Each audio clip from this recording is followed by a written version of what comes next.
So these students scored in the top 5% of the nation according to the PSAT exam, and that is the qualifying exam. We just gave it this past weekend for students in the National Merit Program. So these three students, they're seniors, and they took this exam in their junior year. So I'm very happy to introduce them.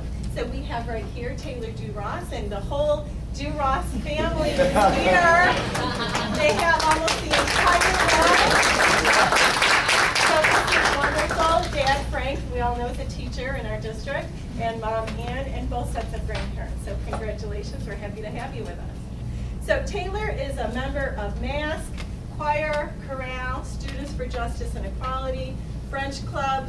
She's a lifeguard during the summer. She teaches Learn to Swim during the school year. And she is a Spanish tutor. She serves meals at Sunset Wood. And her goal is to study anthropology and linguistics. Taylor DeRoss.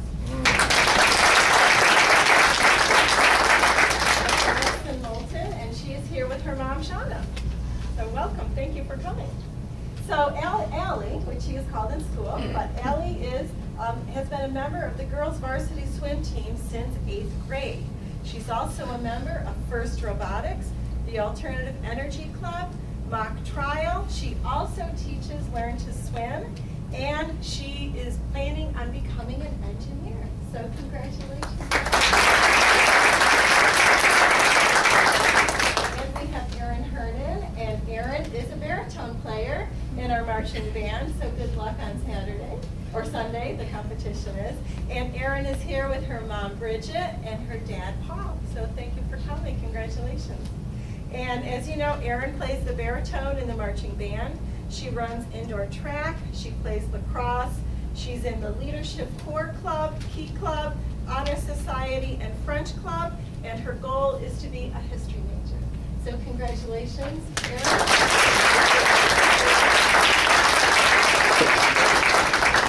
We're all very proud of all of you on your academic accomplishments. So, thank you. Oh, pictures. Congratulations, and on behalf of this whole school board, we are very pleased to present you with this certification. It is hereby presented with this commendation for being chosen as a 2015 National Merit Scholarship Commended Student. So congratulations. Very much.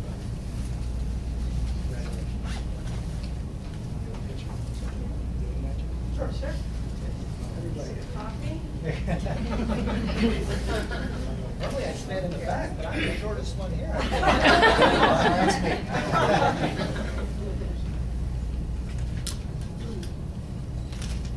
One more.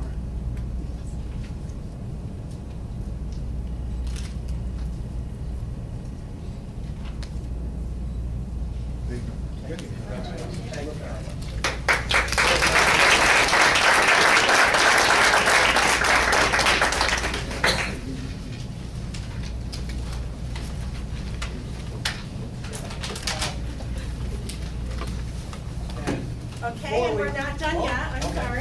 Okay.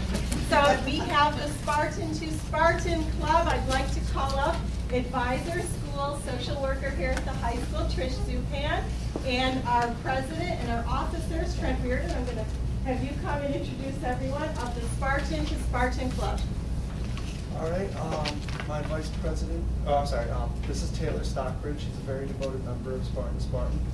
This is the vice president, Mike Peterson. And this is the supervisor, Kelsey Fenton. So basically, Spartan to Spartan is the high school version of Pound to Pound. Our goal is to integrate students who normally wouldn't have the chance to participate in diverse social experiences with other students. And we use it as a means to understand our differences and really get to know each other that we normally wouldn't really have the opportunity to. As a Spartan Pal, we have regular contact, and we spend time one-on-one with our pals during lunches, study halls, and outside of the school. And we participate in large group activities sponsored by the club. And I've been in the club for 3 years now, and I just want to say why I joined the club. And it was because a good friend of mine had a brother who had autism, and I saw how his mom was having a hard time, and how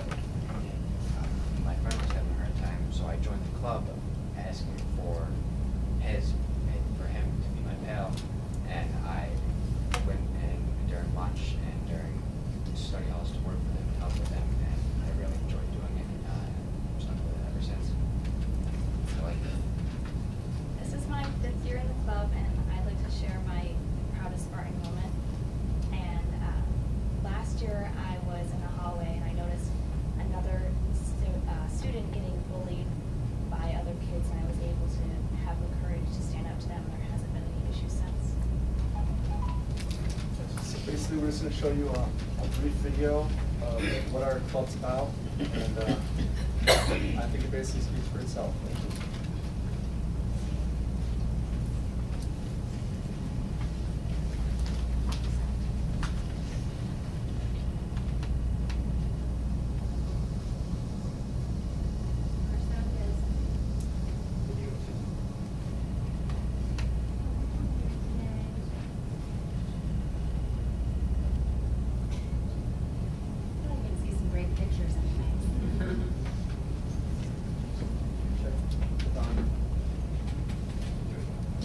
It's okay in the moments when my good times start to fade.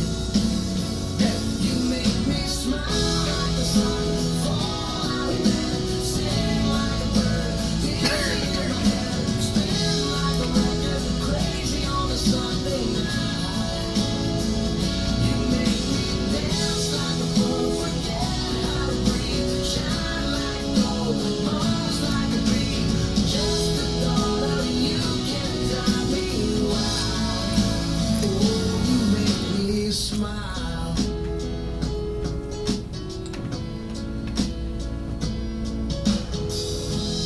Even when you're gone, somehow you come along just like a flower poking through the sidewalk crack. And just like that, you steal away the rain. And just like that, you make me smile like the sun, fall out of bed, sing like a bird, dizzy in my head, spin like a record, crazy on a Sunday night.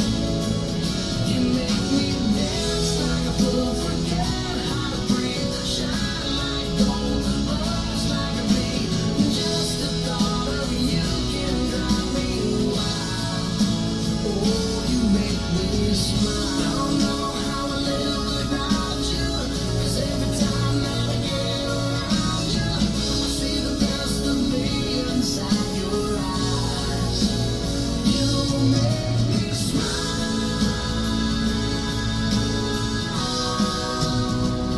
You make me dance like a fool, forget how to breathe, shine like gold, buzz like a bee. Just the thought of you can drive me wild. You make me smile like the sun, fall out of bed, sing like a bird, dizzy in my head, spin like a record, crazy on a Sunday night. You make me dance like a fool, forget how to breathe, shine like gold, buzz like a bee. Just the thought of you can drive me wild. Oh, you make me smile. You make me smile. Oh, you make me smile. You make me smile. Oh, you make me smile.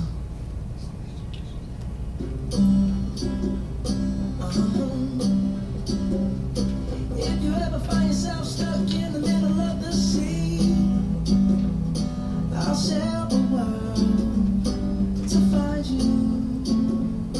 If you ever find yourself lost in the dark and you can't see, I'll be the light to guide you. Find out what we're made of when we are called to help our friends in need. You can count on me like 1, 2, 3, I'll be there. And I know when I need it, I can count on you like 4, 3, 2, and you'll be there. 'Cause that's what friends are supposed to do, oh yeah. Ooh, ooh, ooh.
proud to introduce our PTA, who is a great supporter of our high school, and here is our president, Lori Zaman. Hello. I just wanted to introduce our board that's here tonight. Vice President Membership, Marie Abraham. Our council representative, Lynn Moretz, which, by the way, the little pumpkin chocolate chip bread is from council for board appreciation. Thank you. And no, Lynn didn't make it. She doesn't want to take credit. Kathy Clark is our secretary, and Liz Bello is our vice president of Ways and Means, which is basically she runs the entire semi-formal. So after we do this little thing, we're going across the hall to plan that. So that's our only fundraiser here in the high school is a semi-formal dance, and we offer it to all students. And it's a big event. It's a fun event. This year we actually had the students choose a theme. So we were in the hallway for the past couple of days. We're also trying to get the students interested in becoming members of the PTSA because it is Parent Teacher Student Association. Some kids still, Rachel Madden was at our meeting last week and she was like, students can join the PTA? Yeah. So it's really important for us to have students involved. I think it was actually Erin's sister that had said to us, it would be really good for students to be involved in these types of organizations, the board and PTA, etc. What else do? We offer programs to kids, like we usually help sponsor Chris Herron. We didn't do that this year because it was a grant coming from Slocum and I think some money from the class of '94, right? But usually we do that. We added a new scholarship this year. We do a lot of scholarships for seniors. We added a new one, and we're really proud of that. And we love kids, and that's why we're here, and that's about it. All right? Well, thank you. Excellent. Thank you.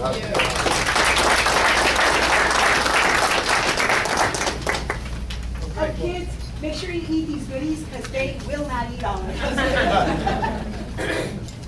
Well, thank you. Thank you for the goodies. Thank you, Jennifer. Thank you to the kids and the parents. It's great to see this because this type of feel-good stuff doesn't make the OD as much as it should. It's great to see. So thank you for coming out. And you're free to leave the meeting. We will not be upset or not rude. You can certainly stay.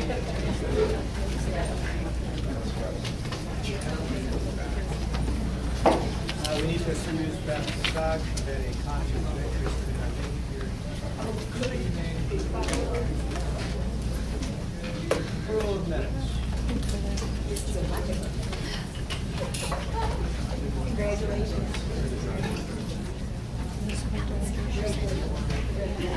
Oh, thank you. All right.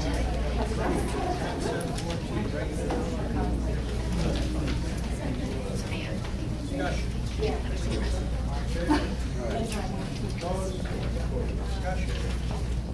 Passes 6-0. Correspondence and communication. Yes, thank you, Mr. Jadon. All of you should have received an addendum for some substitute position appointments, and it should be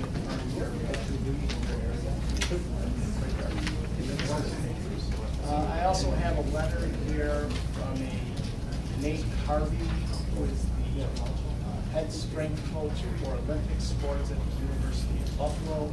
Recently had the pleasure of meeting with two of our physical education teachers, James Hall and Lindsay McDonald, and he was able to review the district's advanced K-12 education curriculum, and he, in his letter, says that he expresses that their passion and expertise shines through their results, and he indicated that as a father of 3 young kids, one who will be starting kindergarten next year, he found out that their school contained techniques and movements in their curriculum through the extent. So I would distribute that letter as well.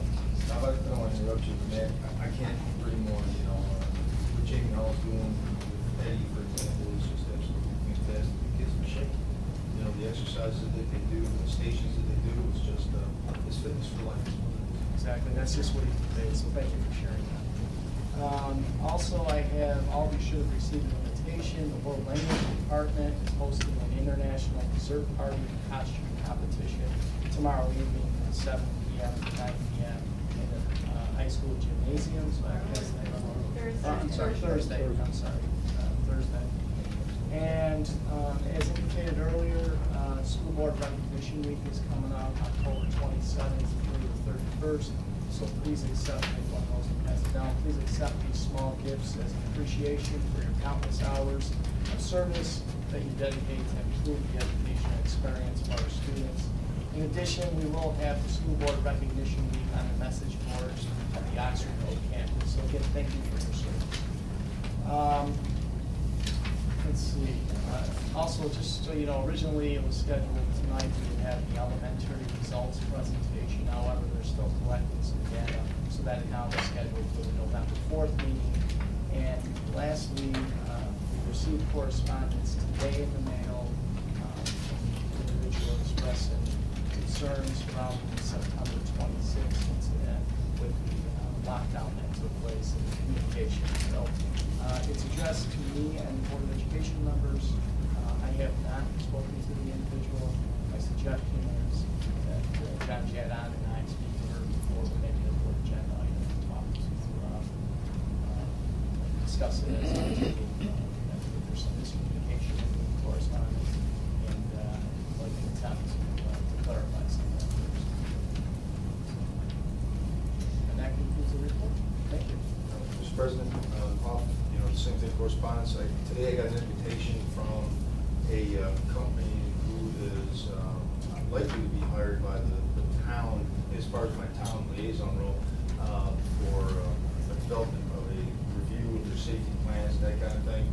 They're having a meeting on the 31st at 10 o'clock at the fire department, and the town wanted to let us know that we're all invited to attend if your schedule allows. It's on the 31st. It's the 31st, Friday, 31st. We did get a copy of that. Okay. What I'll do is I can put that in Friday. Do we want to make sure at least one board, does it sound like something? Well, I'm going. As the town liaison. Okay. Great, thank you. Neil, put that in Friday. Yes, I'll put that in Friday.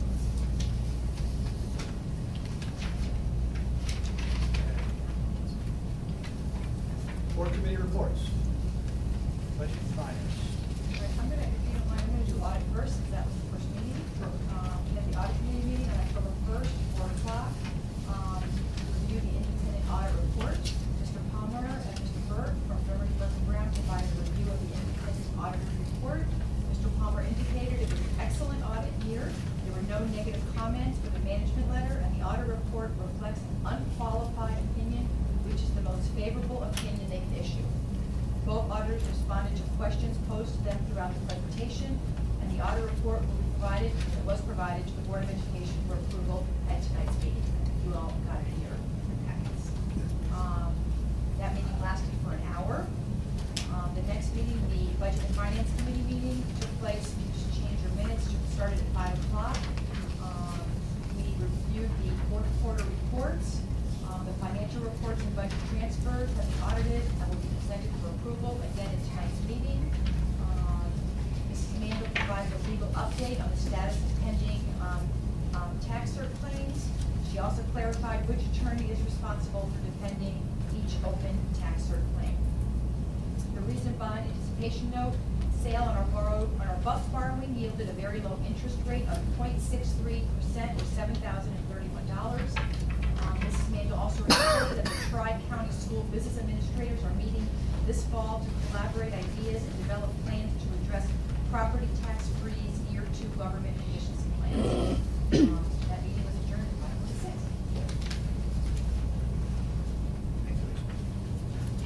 Policy committee. The policy committee met on October the 6th at 12 p.m. and we reviewed the policy. The policy section was 4,000, physical management. There were some minor changes made to several of the policies, but the recommended changes made to the policy, they will be presented to the Board of Education for the first reading in an upcoming meeting. And in addition, the committee reviewed a new policy, 8109, substitute non-teaching employees. Mrs. Mandel explained that the proposal to create a policy and to amend the current non-teaching substitute hourly rates was reviewed with the Budget and Finance Committee. It is anticipated that this policy will assist the district with its difficulty with the recruitment and retention of substitute nurses and bus drivers, and also align the sub-pay rates with the minimum wage. The committee had no suggested changes to the policy 8109. And that will also be presented at an upcoming meeting. And we adjourned the meeting at 1:12. Right now it is, right now it is, oh my God, $8. Increasing in January. Sorry, I don't have it off the top of my head.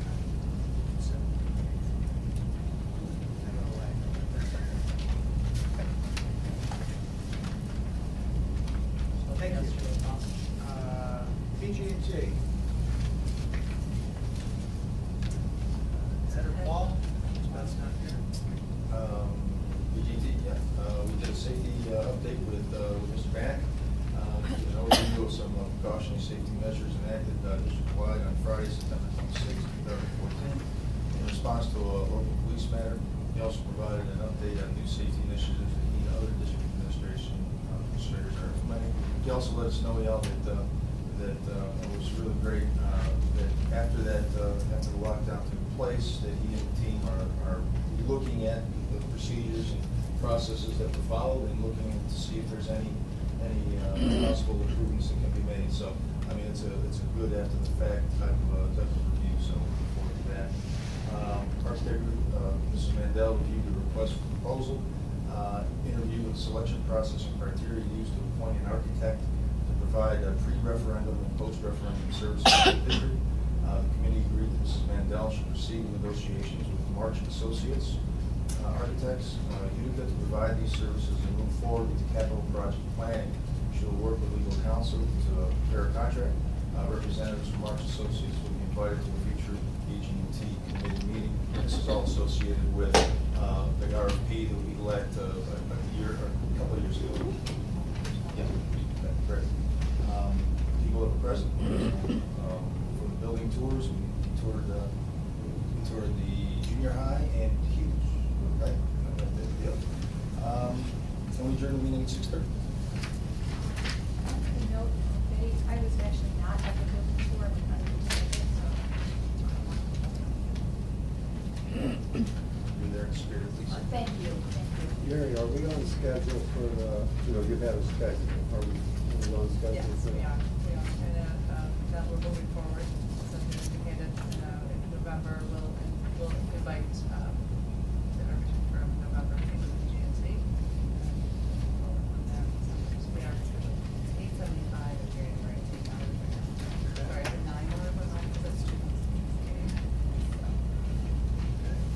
Great. Thank you, Ed. Staffing and curriculum. Yes, back to me. We met on October 15th, and we received K-12 enrollments and class size reports from Butcher, Mrs. Mangone, and Mrs. Carney. And all the class sizes seem to be steady and in fact growing a little bit. I think our schools, the classrooms, many of them are to the max, so we sort of are keeping an eye on those for the future. We also received the secondary class reports from Dr. Levantino and Dr. Spring. Looked at some of the outliers and talked about some classes that were sort of below the number 10 per class, and we sort of addressed some concerns about those. Mrs. D'Onofrio provided information on current professional development opportunities offered at the Teacher Center, as well as highlights from the summer curriculum projects, which I think I reported on last week. Mr. Hyde reported on the Delta Reading and Delta STEM programs. Again, the goal of Delta Reading is to create opportunities for highly proficient readers to engage in meaningful discussions about literature and share ideas and opinions with peers. The goal of Delta STEM is to provide students with opportunities to create, design, and solve problems while developing students' abilities in science, technology, engineering, and math concepts. And Mr. Hyde just gave me some numbers I'd like to share with you in terms of enrollment in the Delta program. Just so you know, in the Delta STEM program, the 3 elementary schools, and again, this is grades 4, 5, and 6, have a total of 135 students enrolled in the Delta STEM program. I'm happy to report that it was 56 male and 44% female. Wow. So that was like a really high number of females, and I wrote a note to Alan. I said, we got to try to keep these girls engaged when they get to the junior high, you know?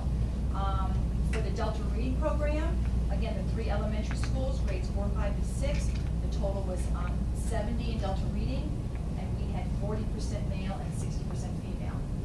And how does that work? The teacher has to invite the student to be in the program, or can any No, there's student? criteria for each program. There's distinguished criteria for each program. Okay, and then, but the student then has to agree to be in. Yeah, the parents have to.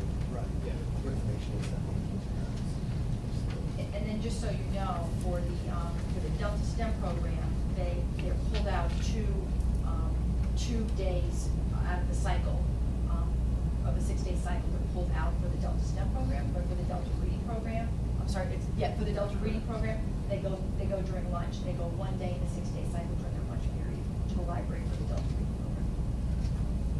Okay. And in the spring, we're going to start Delta STEM for grades 1 through 3. They'll get pulled out 1 time. So, Do you find the students are willing to give up lunch for reading? And they seem to be very excited about the opportunity to go. The books that they're reading are highly engaging and high interest, and there's a lot of great technology that we're going to be using, where the students will be able to communicate with other students. Like say it's Hughes, they'll be able to communicate with Bradley students and Miles students. We have 1 teacher for Delta Reading and then another one for the Actually, Delta Reading would be the librarian in each of the elementary buildings, and then Delta STEM is 1 teacher who travels. She's 2 days in each building out of the 6-day cycle. And I know we had talked about, I think when we were touring the junior high, about now the acronym STEAM with the arts incorporated in there. So is that going to be incorporated at this level? Now we're saying Delta STEM.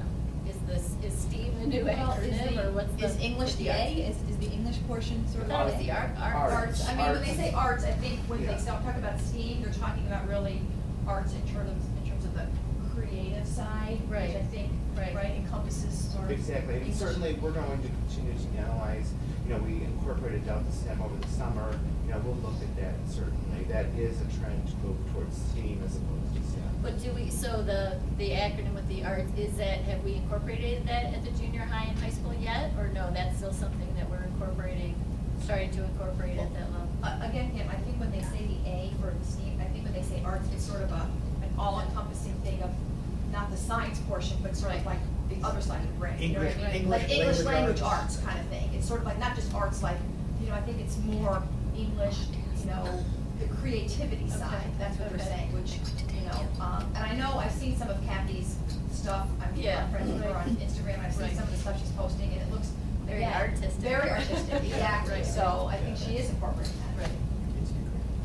We'll continue to analyze that. We'll continue to No, I was analyze just that. curious, because I don't know that side of it, but I hear these acronyms. Yeah, there's a lot of new information, Pam, that's coming out, and we'll certainly analyze that and be cognizant of all of the new research that's coming out on STEAM. And then I heard of the new acronym, is STREAM, where the R is for research. Yes. So. Can I just throw it all in there? You want those elementary kids research and development? And I think we're going to distribute this Delta enrollment numbers, I think, in the next Friday letter. We don't look at it. Mr. Hyde, are there more students involved in Delta now than there were before? I would have to look historically at those numbers, but it would be my guess that it would be similar to what there was before. But I could certainly look at, historically at those numbers. Don't forget, before it was just Delta Math. I think this is encompassing more than just math. And some of those students might be doing both possibly. Right. Correct. Mr. Hyde, 2 quick questions. Are the librarians also reading teachers? Are they certified reading teachers, or is just the librarians sometimes doing? They're certified elementary teachers.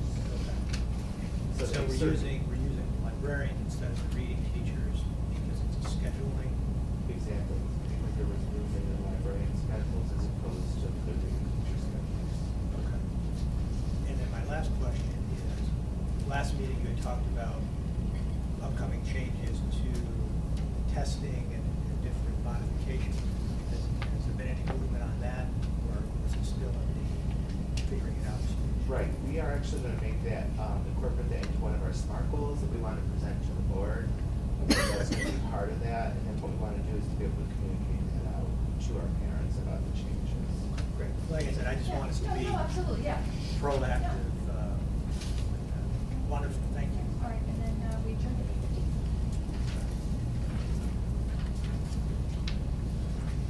8:15. New business. Personnel resignations. It is recommended that the resignation of David Whitney from the position of bus driver dispatcher be accepted with regret effective October 31st, 2014. Discussion. All in favor? Opposed? Abstained? Passes 6-0. It is recommended that the resignation of Chris Phelps from the position of school monitor be accepted effective October 23rd, 2014. Discussion. All in favor? Opposed? Abstained? Passes 6-0.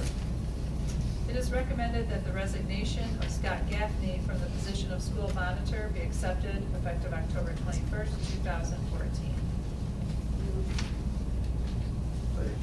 Discussion. All in favor? Opposed? Abstained? Passes 6-0. Who are we replacing them with? It's coming up under appointments. Yep, under appointments as well as, those are just internal positions, so we just repost. We just repost. So they just started in September. Right now, Chris was, she's a full-time secretary in this building, it's a half hour, and hers was an hour before her position started, and it just didn't work out for her. So we reposted it. 2, appointments. Coaches. It is recommended that the following coaches be appointed for the winter 2014-15 sports season. Point of order, are we supposed to do the bus drivers first? The addendum? That's B. It'll be? Yeah. Oh, okay. B, got you. Sorry. All right. Trying to keep up there, sure.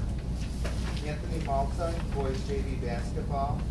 Chris Holbert, varsity football, or varsity volleyball, excuse me.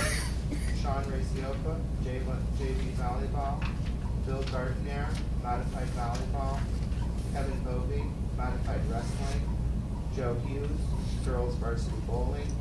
Carson Cunningham, varsity ice hockey. Mike Pizak, assistant varsity ice hockey. Mike Kennedy, girls varsity basketball. And Megan Crew, assistant girls varsity basketball. Discussion.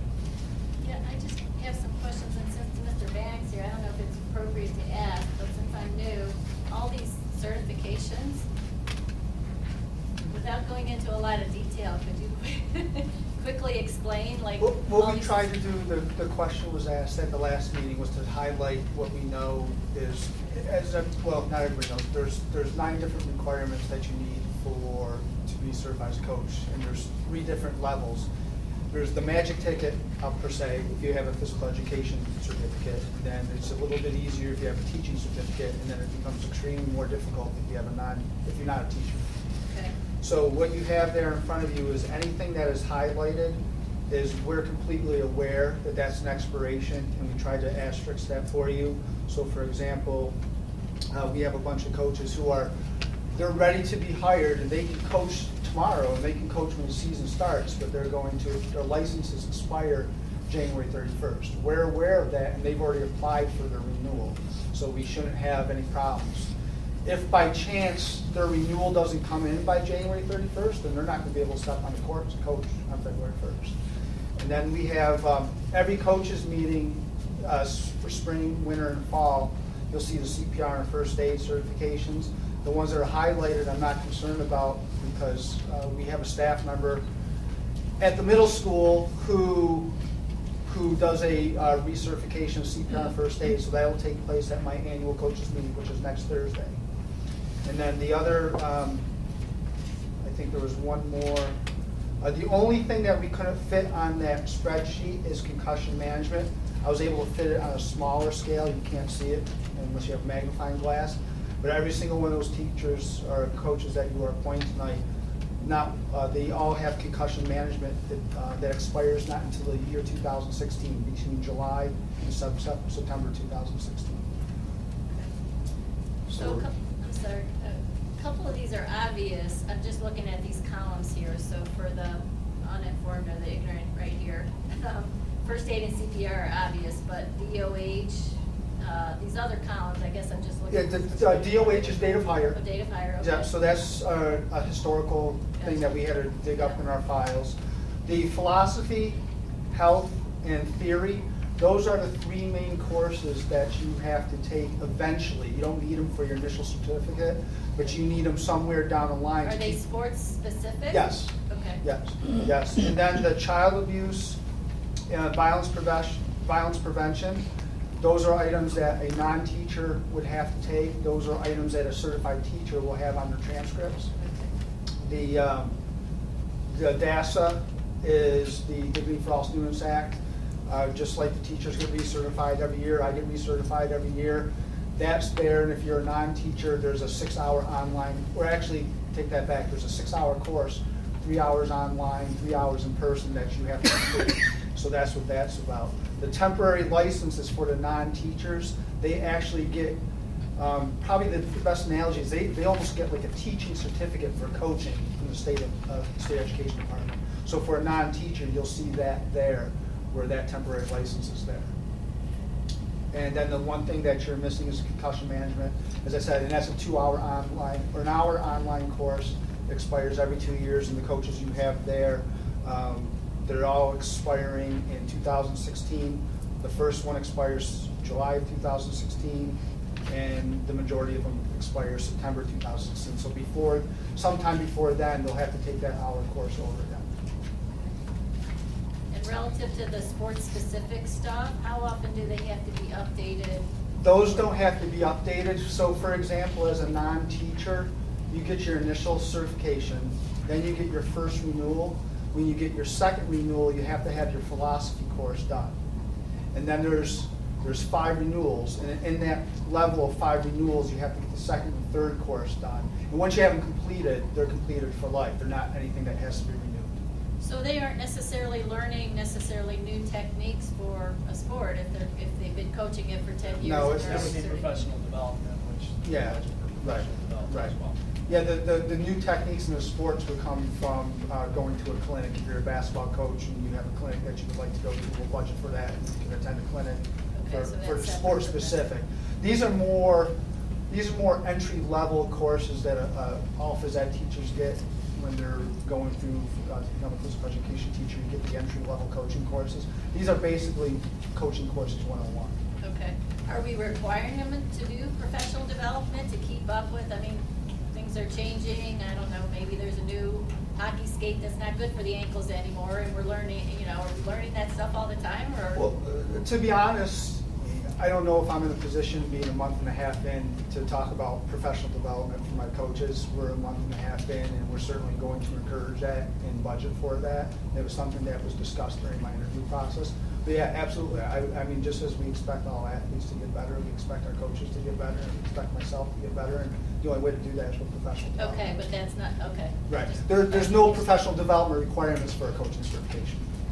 These are certification requirements, and then there's professional development budget as well. So we're approving these pending certification, some of these. Well, yeah, I mean, Right. That's okay, I just want to make a note of it in the. yeah, I mean, it's my job to make sure that for the coaches who have the CPR and first aid expiring in October, it's my job to make sure they get that recertified at the October meeting, and they don't step on the field until then. Exactly. And everybody has a temporary license or is eligible to coach for certification. Yes, that was as per request from Mr. Janhan to highlight, just so we let you know that we're aware that there's a license expiring. We're aware that we have coaches with licenses expiring in January, but we've already had them submit for the renewal, so they'll be good for February 1st. If that renewal doesn't come in by February 1st, they can't step on the court February 1st. For point of clarification, they are certified. Right now, yes. They're certified right now. They can coach legally tomorrow. They can coach legally November 10th when the season starts. I get it.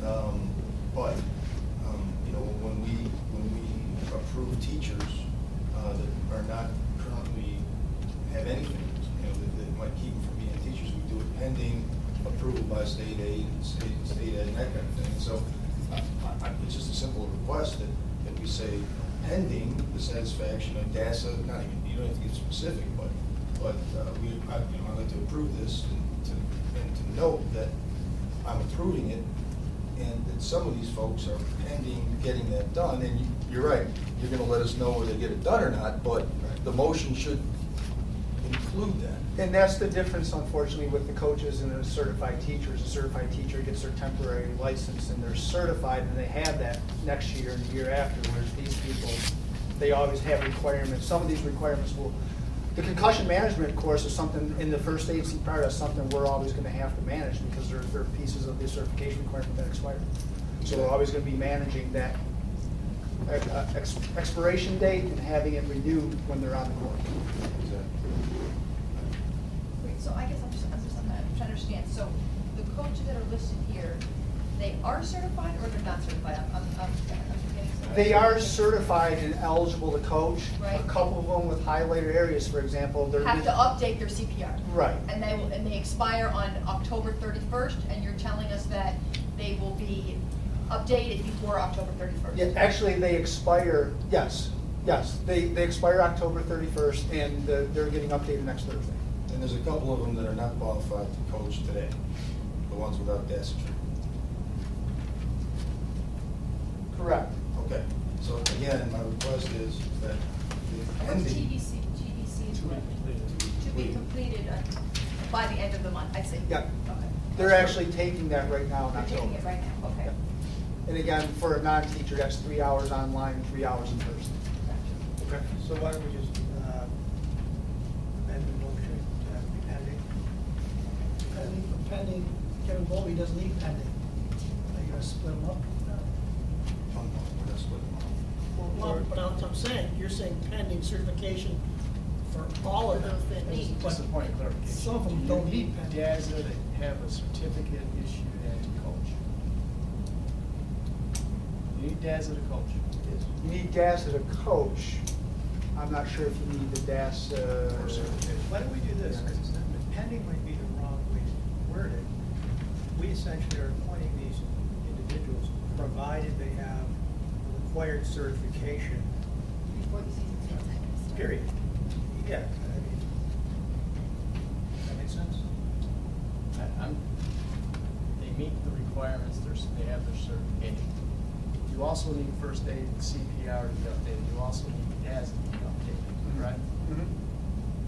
So as long as they're getting those requirements, that's going to happen throughout those requirements, CPR, first aid, DASA. So they meet the requirements of coach. They just have to complete other courses. They will meet the requirements of coach when they complete those other So I courses. think if we just word the motion,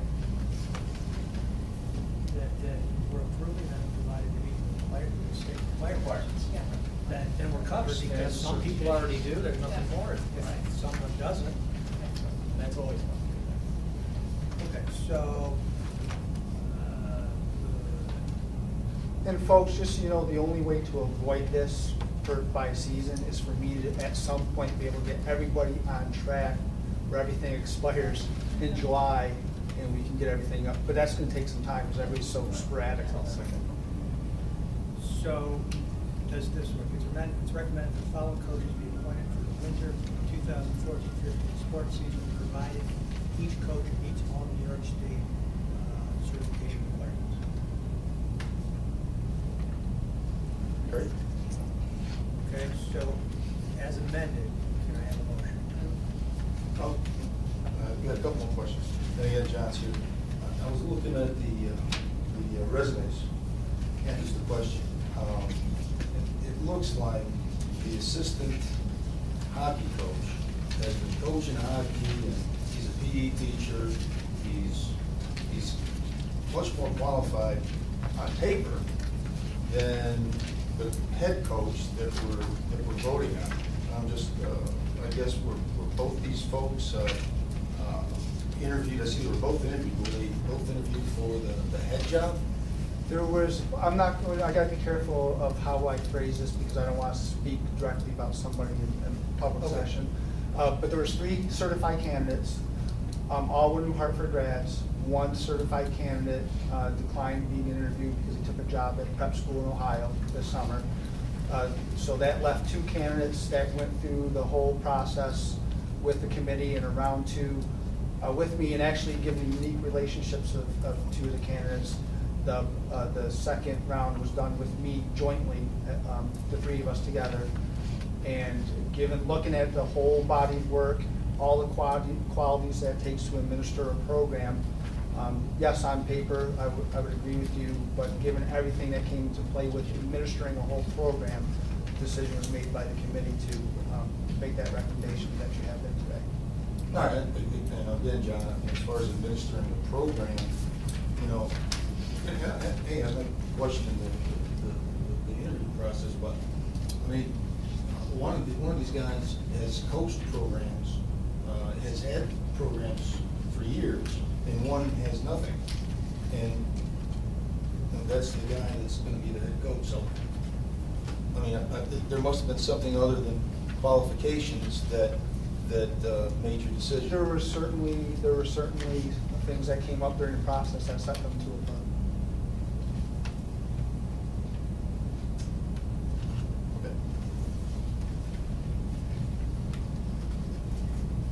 Okay. There's a motion on the floor for the resolution as amended. I think I still need a second. Okay, second. Second. Okay. All in favor? Aye. Opposed? No. Passes 5.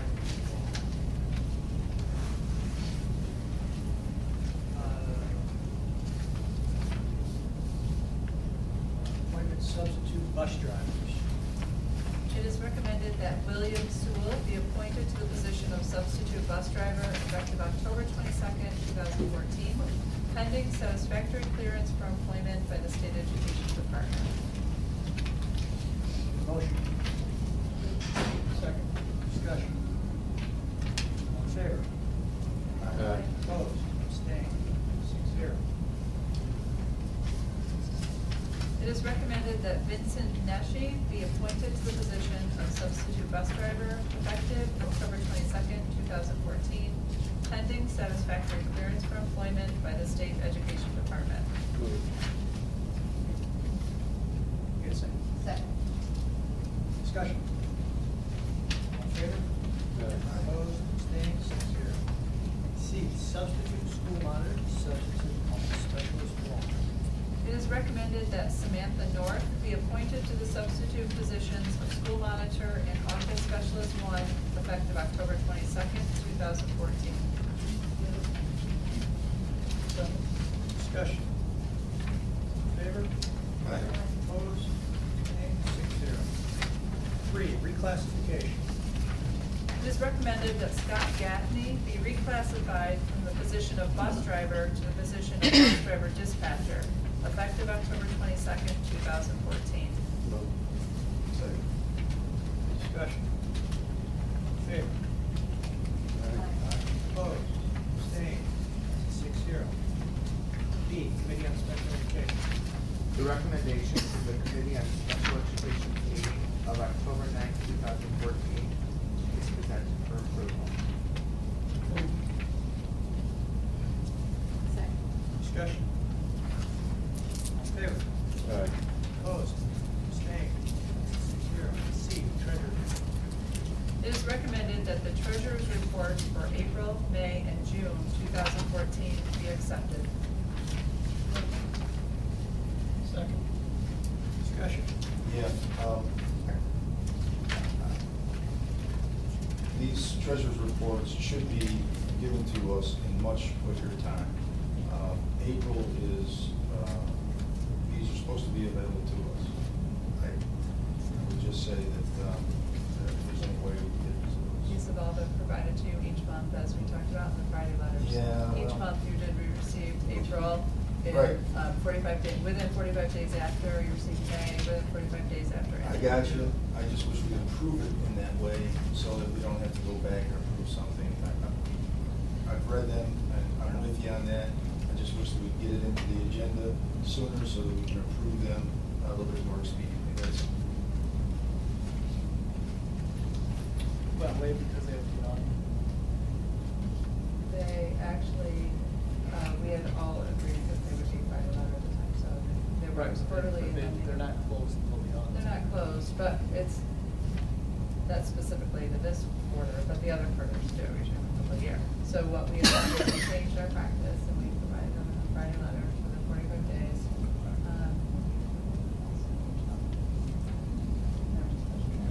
Yeah. Well, so now let's. So everyone is getting that. All right. Yeah. In a timely manner. But now let's just be clear, because sometimes there's a suggestion and it's okay, but then is this, it doesn't matter to me. We get them every month.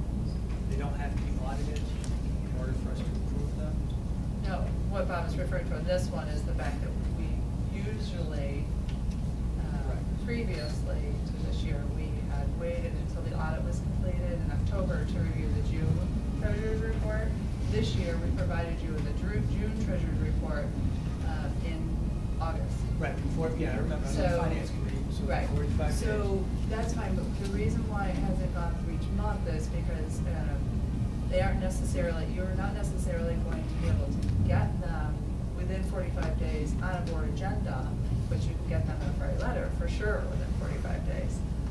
So it may be a little later than 45 days because you don't get a bank statement until, until well after, and then there's a timing process obviously with all I mean, if it's in the Friday letter, if it's in the Friday letter, which comes just before a meeting, we can put it in the meeting to approve. That's all I'm saying. So we have a 2-week prior to the meeting deadline to get the information to the meeting, so. So- Those are just the details, fine. You and Mary, You know. work out. Well, right, but I just want to be clear, because sometimes we just talk about things and then that we want. I'm fine with it. So if I'm understanding the board, we prefer that it still comes in the Friday letter, and then at the next possible board meeting, given all the timeframes, that it just be put on the agenda to approve. That's all I'm asking. Instead of having to go back and everything. Mary, I have a question on the revenue budget status. There's a big adjustment on the tax levy and then on the tuition for students with disabilities. It's the third page in that packet.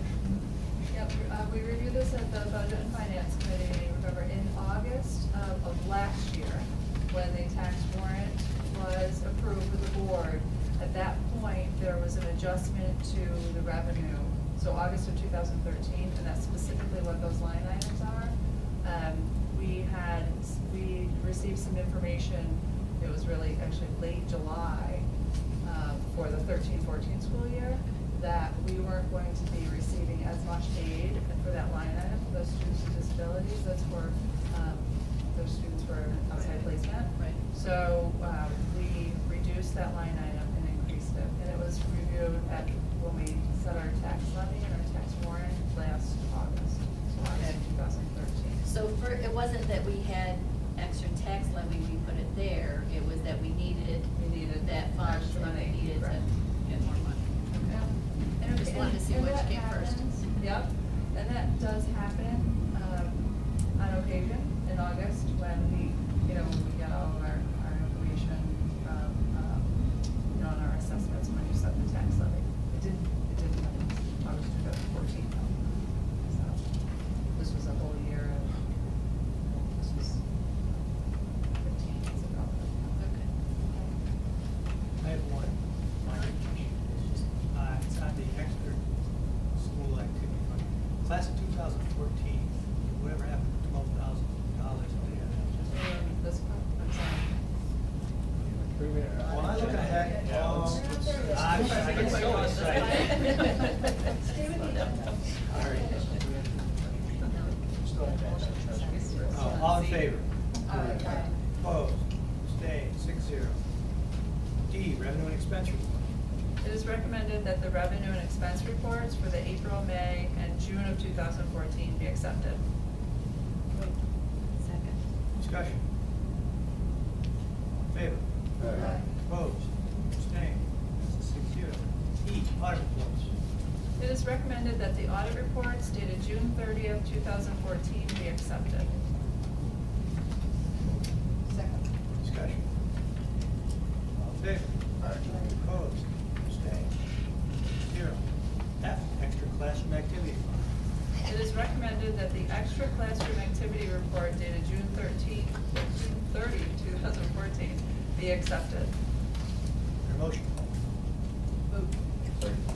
No, there's discussion. No, I just happened to see class of 2014 had $12,000. I was wondering. That $12,000. Ms. Green's still here? That was just the accounting of it at the end of the year as far as what plans they would be to utilize that fund, that money. That would specifically be with the high school. And I can find out for you through Jen in the spring. Let you know. They may have already utilized them. Yeah, I don't know what they thought with it specifically though. Could be invoiced in after June 30th. True. Any further discussion? All in favor? Aye. Opposed? Abstained? 6-0. G, multi-year request for telecommunications broadband service. It is recommended that the Board of Education, Hartford School District, or it's recommended for approval that the Board of Education enter into a 3-year contract with the Madison Oneida BOCES in order for the Mohawk Valley Regional Information Center to furnish certain services to the district for broadband telecommunications. So we enter into a contract with the Madison Oneida BOCES through those services not to exceed $806.40 for Miles Elementary, $806.40 for Perry Junior High monthly, plus any one-time vendor installation cost. This is for a period of 3 years, beginning November 1, 2014, and ending on or about October 31st, 2017. Motion. Move. Discussion. So why are we just highlighting Miles and Perry? Those are the two that we have that have the main lines. They're the two that have the main lines that connect So those. even though it's just Miles and Perry, it's for all the schools? Right, so those are the two that have lines to connect intra-district, and then we already have a line, main line to go out of the district to BOCES, but that was a separate bid. So prior to that, we were actually paying more per month for 100 megabytes, so that BOCES bid this service out, or sent off to multiple districts, and the bid came in much lower per month, and for a significant amount of increase in bandwidth. I'm just confused on this looks like some transpositional type things, but the previous contract was $964 a month for just 100 megabytes for each of the Miles and Perry. Yeah, so it's really just Miles and Perry. You guys know if this is exactly what, has been needed, this is the Yes. deal. It's This is gonna the give deal, us the bid was, right, the bid was expiring, honestly, we wanted to expire a year ago. Right. Just so that we could get the increased speed within our buildings, from building to building. Yep. And so we had to wait until the previous bid was up, so. As everybody uses There you go. technology more, the Right. growth is necessary and the cost is cheaper. And Yeah, it goes cost is only cheaper. down Right. because more people are doing it. It's a bid that's through the Madison Regional Information Center, which covers multiple counties. Right. Jefferson, Lewis, Madison, so. I'm just, my question Great was just. pricing and increases our capacity. Yeah, my question was, is this the capacity we've been looking for through CJ, in the presentation, so. Great. All in favor? Aye. Opposed? Abstained? Passes 6-0. Other business? Oh, you go first. I'm the liaison for the task force that meets, and I just want to go over what happened last week. last week, I went to the meeting. We met up at NICET, and during the meeting, a couple of things came up, and one was that Jamie McNair did a presentation to teachers at their convention in Alexander Bay, and it was entitled Corporate Education Reform Agenda, and I know he gave it at least twice to different groups of teachers from local area, regional area, I should say. And he had mentioned to them that we have one liaison attend their meetings. And they were shocked because no other regional school district attends task force meetings in their area. And he just said, kudos to us for continuing to be a regional leader as a Board of Education. He was thankful for that. During the meeting, I also brought up the point, last month's staffing curriculum minutes, Tina Clark mentioned highlights of reduced testing and strengths. And I got from Alan specific details on that, and I went over that with their committee. And again, they're appreciative of the district reducing less testing, and they're also appreciative of the reduced grading scale that we're using. Okay, no specifics on reduced testing. Well, from CAP. Oh, okay. Yeah. This was all from CAP. This is from. Oh, okay. This is from Mrs. Clark. Okay. Yep. And what they're gonna continue to do, they wanna continue to educate and advocate locally, and they wanna reach out to regionally to educate and advocate for the task force. And they're asking one question, is that they need to have, in their eyes, they need more attendance. And they're wondering if they could, and some of the Miles Monitor, Bradley Bulletin, those newspapers that the school put out, if they could advertise when their meetings are held, nothing else, just our meeting is next Wednesday at NICET at 6 o'clock. That was what they're asking. What's their goal? What do they want to achieve? Their goals, what I just mentioned, they want to continue locally and expand. Continue locally. Educate, advocate for national education reform movements. I guess I'm understanding. I guess I'm just trying to understand what do they want now? I guess I don't understand. Bottom line? Yeah. I don't know. I mean, like we've reduced the testing, we've reduced the length of testing. They still feel there's a lot of stress. They still feel that. They still feel comments were made about the Delta, whether it's the STEM or reading when the kids go to lunch. They think that children should still be children and go outside during lunch and not sit down and have to read or whatever. But from what I understand, what you said today is that the parents and the child makes that decision to stay in. And they know about that ahead of time. That's a voluntary situation. They're looking for, I guess, for less testing still. Obviously from the state, they want to get rid of Common Core. That's from the state. My only concern is we're held to implement Common Core. No, they didn't come back and For say, us- we want to get rid of it. Right, but for us to advertise those meetings, I don't think would be appropriate. I also sort of feel like, they have some concerns with whatever the stepping, I mean, that should go through the curriculum committee, go through our board committees, and I wanted to come to like an alternative, you know what I mean? An alternative board there trying to dictate what. I don't think they are. They were addressing concerns about the testing, the stress that's still going on. Kids coming home still stressed out. The concern about kids missing lunch or playground time. They never once pointed a finger at me as the board member and said, we want you to reduce more, but overall their objective is that. That's what it is. Well, I would go back to what is the policy for other groups advertising, Miles Monitor, whatever. I've never seen anything other than. I think if people want to advertise a function, they'll come to my office and they'll make copies and we may distribute. They make the copies. Again, there's a policy that governs what will allow that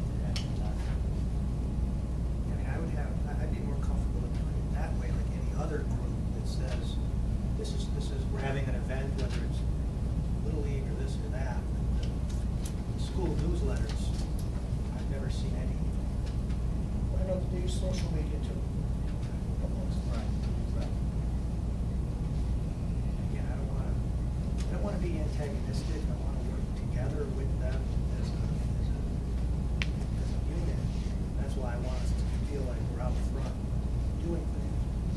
At the same time, it doesn't feel right to get that done. I can't, I agree with John. I think, I really think that it's what these folks are doing is a real great value, and Paul's attendance there to add and to listen, I think is a real great value to the common effort of our children.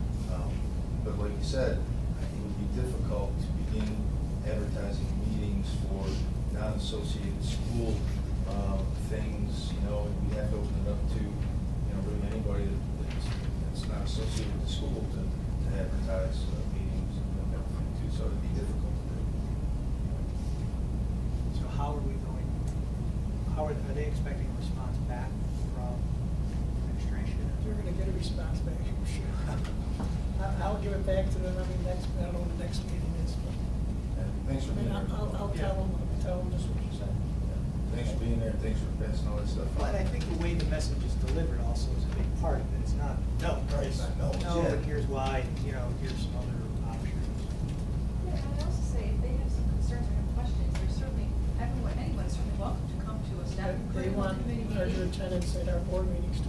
Pardon me? They would like to see larger That's attendance on fine, their part too. again, if they have concerns, like anyone else, about, we would happily explain to them what we're saying right now, that the STEM reading class is a voluntary program, and, it's a choice between a parent and child, so.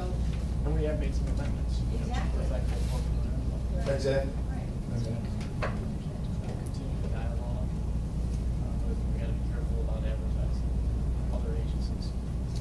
There's been real successes working together with the groups, of the community, especially regarding getting the test scores or the test questions out, at least 50% of them. That's a big win. And the things that have been done, but I'm sure the state didn't do it because the Hartford sent it in, but it was certainly something that we must have been in line with other districts, requesting that, hey, at least these things please change. And that was done in collaboration, a really great thing.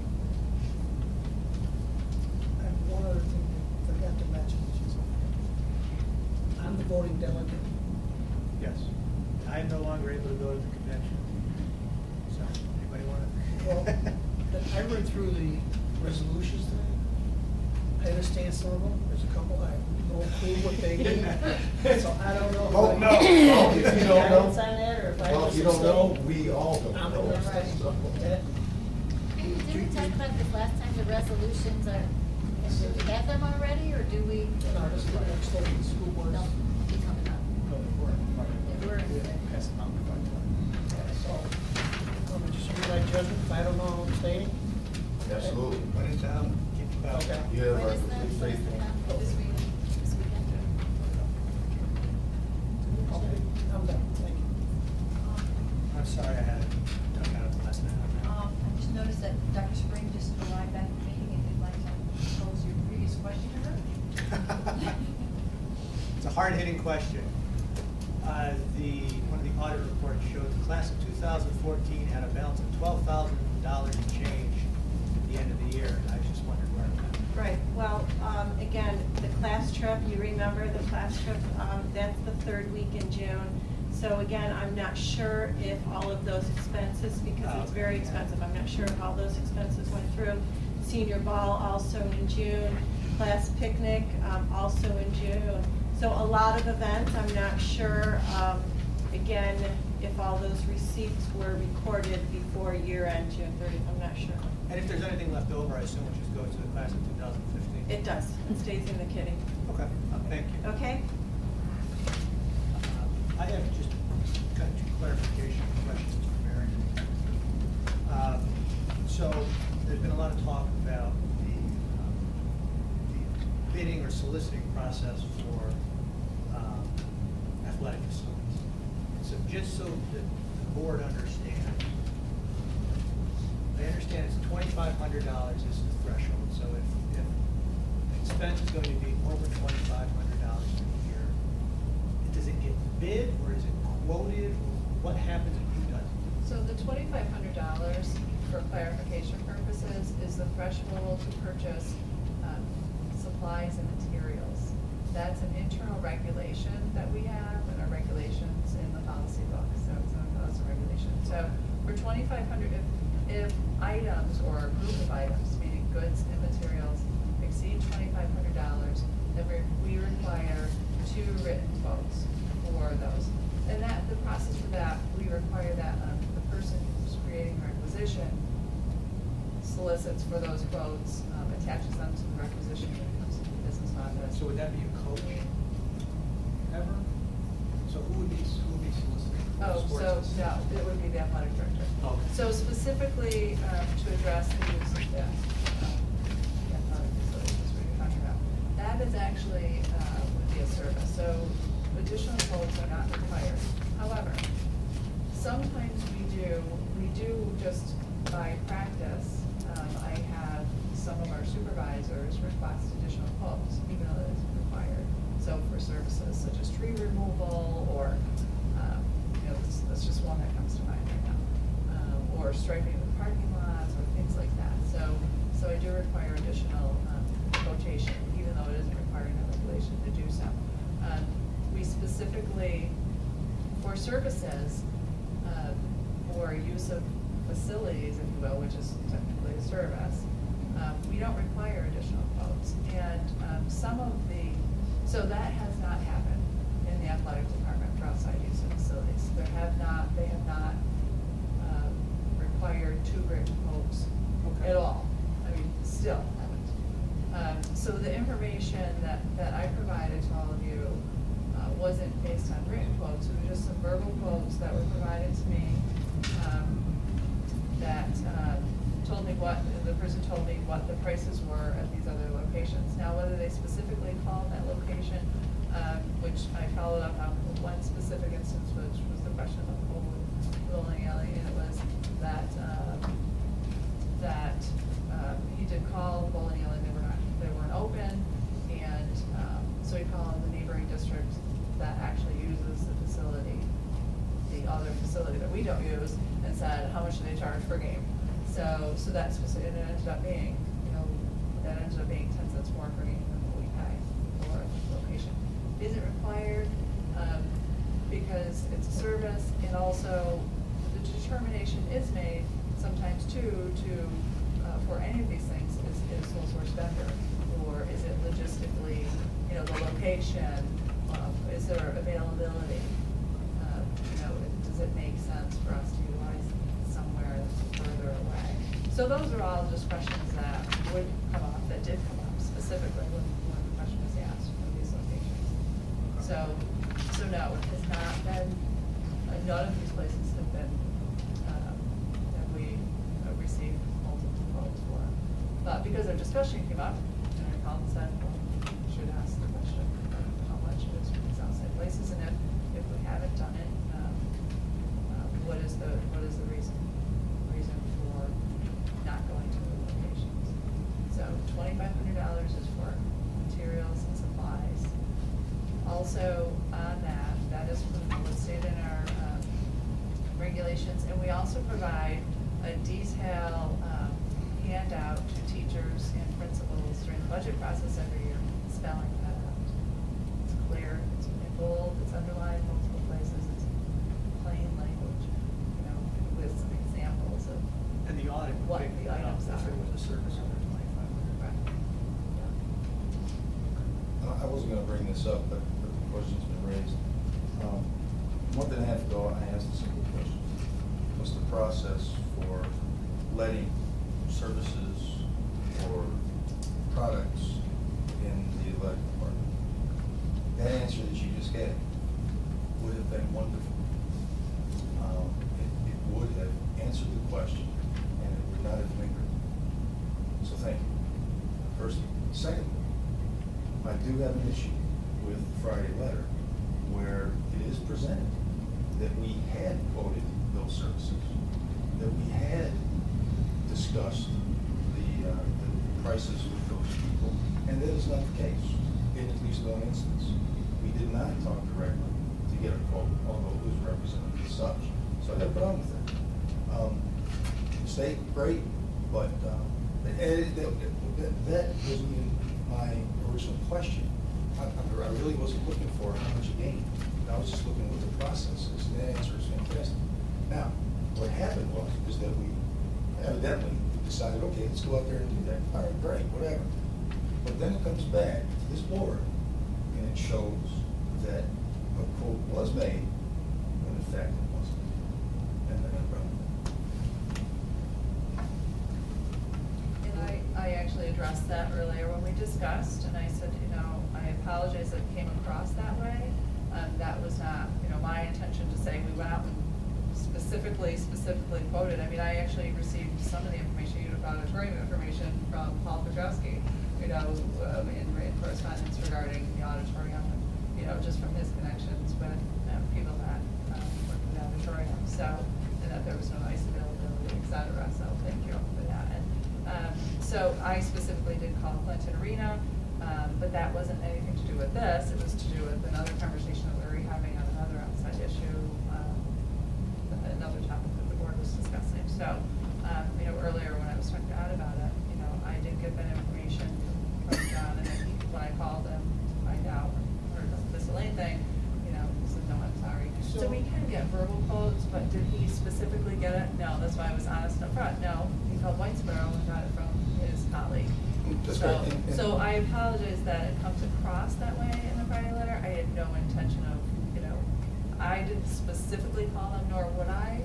Normally, it would always be the person who's generated the requisition to do it. I guess what it always comes down to is, so now we've looked at this policy procedure. Is it working appropriately? Does anything need to be tweaked? Is everybody on the same page? And if that's the case, it's a good thing.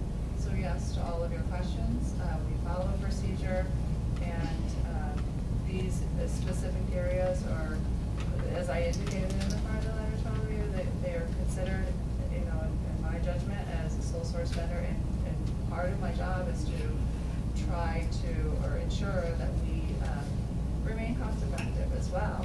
And that's where, the $2,500 threshold isn't a requirement. However, it's a requirement for our district practices and policies, but it's specific to supplies and materials. Like I said, sometimes, even though it isn't written rule, I do make the determination to get better prices for some goods and services to make sure that we are getting the best price. And that's reviewed, monthly with the Budget and Finance Committee, usually starting in November, December timeframe of all of the items that we bid on that we are trying to significantly save. So again, there was no intention on my part to mislead the board, and I was trying to respond to the second time when I was asked of bidding, specifically for bidding, and so I was trying to explain it specifically that way. Thank you, Mary. Yeah. John, can I say something? I think it also shows that we were gonna bring something new to a meeting. I think that's why it's good to, let you or Bob know, so if any information has to be researched before the meeting, we can do that, so there's no kind of miscommunication. Under what circumstances did that happen? Well, I think you raised the issue at the meeting 2 weeks ago. No, a month and a half ago, I made a very innocent request that what is after receiving the question that day, what is the process for letting athletic facility business? That was a simple question. And I think the takeaway from all of this, and I think we saw it put into practice tonight, when there was kind of discussion about, well, let's approve the treasurer's reports. It wasn't emotional, it wasn't formal, but in the past, sometimes those discussions get forgotten. And so when that happens, now I'm trying to say, okay, well, let's take a step back. Is this what we're going to do? Yes. Now we know the treasurer reports, we're going to approve them at the first meeting after they're available.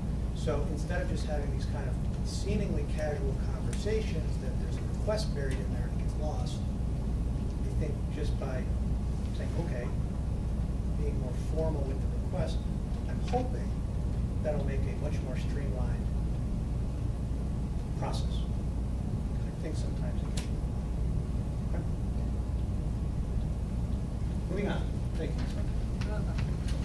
I have one item for executive session, and purpose of soliciting and receiving legal advice and for discussion of matters being confidential by federal and state laws, proposed litigation, employment history of a particular person, and matters leading to the removal of a particular person. And I'd like to invite Attorney Hanks to hold the executive session.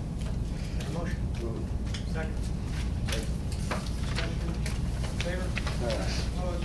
Nay? All right, we're going in 5 minutes. Thank you, everybody.